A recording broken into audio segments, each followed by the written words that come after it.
को गंगा के किनारे पधारे हैं। नारद जी सनकादिक महात्माओं के सहित सनकादिक महात्मा आसन पर बैठ जाते हैं। नारद जी महाराज सामने बैठ जाते हैं मुख्य रूप से श्रोता रूप में। लोगों को पता लगता है भृगु जी, व्यास जी, मेधातिथि, बीतिहोत्र, छाया रूपी सुख सब दौड़ने लगे कि ऐसे संत है सनकादिक महात्मा जिनके मुख से कथा एक साधारण व्यक्ति से भी सुनते हैं। एक कथा सुनते हैं पहुंचे हुए महान पुरुष हैं।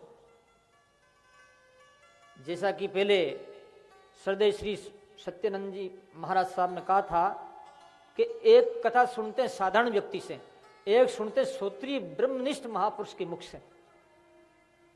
उस कथा में बड़ा आनंद है। वो तोप सही है, उसमें कारतूस है। गोली की जो आवाज, बंदूक की आवाज है ना, गोली जाती है, कारतूस जाती है, तब तो ठीक मार करेगी वो। और केवल सोरा है उसमें, गोली नहीं, कारतूस नहीं है, तो आवाज तो आएगी, फुट, कुछ नहीं होगा उसमें। तो सनकादिक महात्मा जो श्रोत्रिय ब्रह्मनिष्ठ महापुरुष है, वो कथा के करने वाले वक्ता रूप में कृपा की है। ऐसा सुनकर के इतना कोलाहल मच गया जो आपका भी ऐसे कोलाहल होना चाहिए। इतना कोलाहल हो गया, 3 लोग 14 भवन में आवाज गई। देवता लोग, ऋषि लोग, शंकर भगवान, ब्रह्मा इत्यादि सब कथा सुनने के लिए आ गए। वो पुष्पों की वर्षा हो रही है, नगाड़े बज रहे हैं। कितने लोग आ रहे हैं, नदियां, सरिताएं और हमारे मानव जाति के जो आदि संस्कृति के स्रोत हैं वेद भी मानव का रूप धारण करके कथा सुनने के लिए बैठ गए। हमारे भारत के ऋषियों की सीख है ये, उनकी आचार संहिता है। कथा श्रवण के लिए लायक नहीं है उनको भी लाना, अयोग्य है तो भी लाना, कलुषित विचार है तो भी लाना। लाओ भृगु जी महाराज ने सबको हाथ जोड़ा के, हाँ चलिए चलिए, आज तो जरूर चलिए। इतनी संख्या में लोग आ गए। व्यास जी महाराज कहते हैं उनकी गणित नहीं हो सकती, इतने लोग आए थे। सनकादिक महात्मा कथा सुना रहे हैं। लेकिन कई ऐसे आलसी भी होते हैं ना, वो कथा में आते नहीं। तो उन आलसी लोग, कई वैमनस्य वाले और कई ऐसे ईर्ष्या वाले, उनको भृगु जी महाराज ने समझाया और कहा कि ये तुम्हारी जो मान्यता उनको आप दूर रखिए, कथा में तो वो आप ऐसा देश नहीं रखें, बेर भावना को छोड़ दीजिए, चलो कथा में चलो। वो जबरदस्ती बुलाया उन्होंने, भृगु ऋषि ने। मैं सोचता हूं तुम भी जबरदस्ती लाओगी माताओं बहना।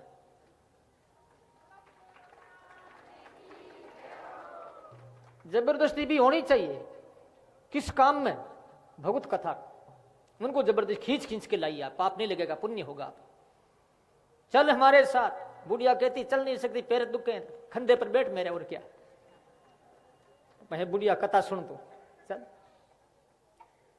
तो अपने छोटे बच्चों को, वृद्ध बूढ़ों को, विकलांग को, जितने ही हैं उनको लाना चाहिए। जैसे भृगु जी सबको समझा करके कथा में ला रहे हैं, क्योंकि भगवत गुण सुनने को लिए मिलेगा, गाने के लिए मिलेगा। इसलिए कहते हैं चलो चलो कथा में चलो। आवो रे भाईड़ा राम गुण गावा, आवो रे भाईड़ा राम गुण गावा।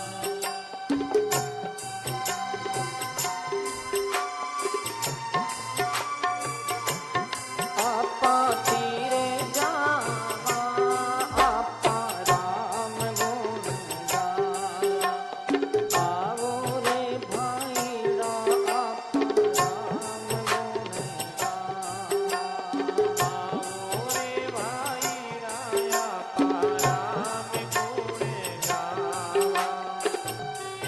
बढ़िया बात कह रहे हैं।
कभी कि अकेले मत आना, साथ में भी लेके आना अड़ोसी पड़ोसियों को भी, कहीं वो बेरी भी क्यों नहीं हो।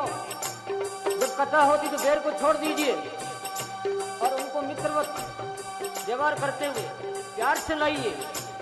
अकेला नहीं, उनको भी लाना चाहिए। अरे हमारे ऋषि भृगु जी ने कहा ना, आड़ोसी पड़ोसी संग लेता कालो जी, आड़ोसी पड़ोसी लेता कालो जी, तेरी हो तो बने गले से लगा लो जी,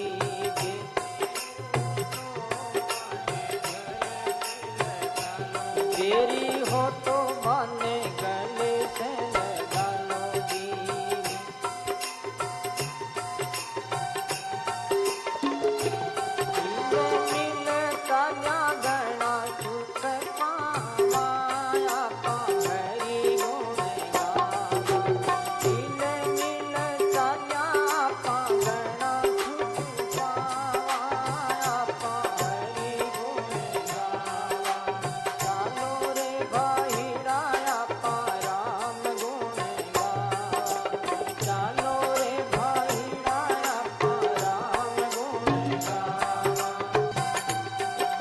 विघ्न आने वाला है, वो विघ्न प्रत्येक प्राणी के सामने आता है, इससे हटना नहीं, डर भयभीत मत होना, शूरवीर बनना है। वो क्या है?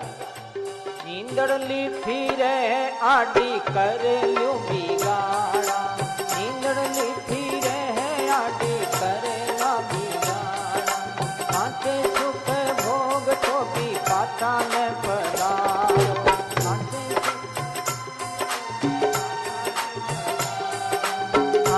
सुख भोग तो भी पाथा ने पधारो,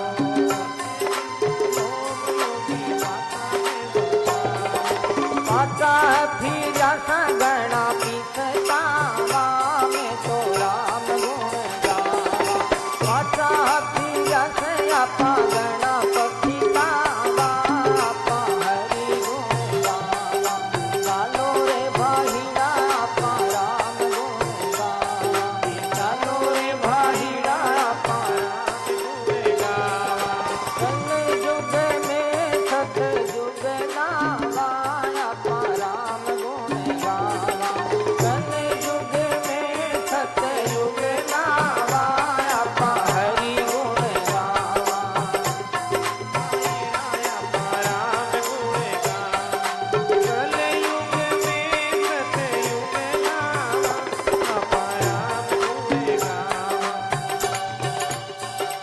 हैं कथा सुनने के लिए जाएंगे तो वहां क्या मिलेगा, सत्संग में भागवत में क्या मिलेगा, लोग पूछेंगे तो तुमको क्या कहना होगा, क्या कहोगे? माता बेन भाई जटे राम गुण गावे, माता बेन भाई जटे राम गुण गावे, माता बेन भाई जटे राम गुण गावे, राम जी रा प्यारा संत घना बटे आवे, राम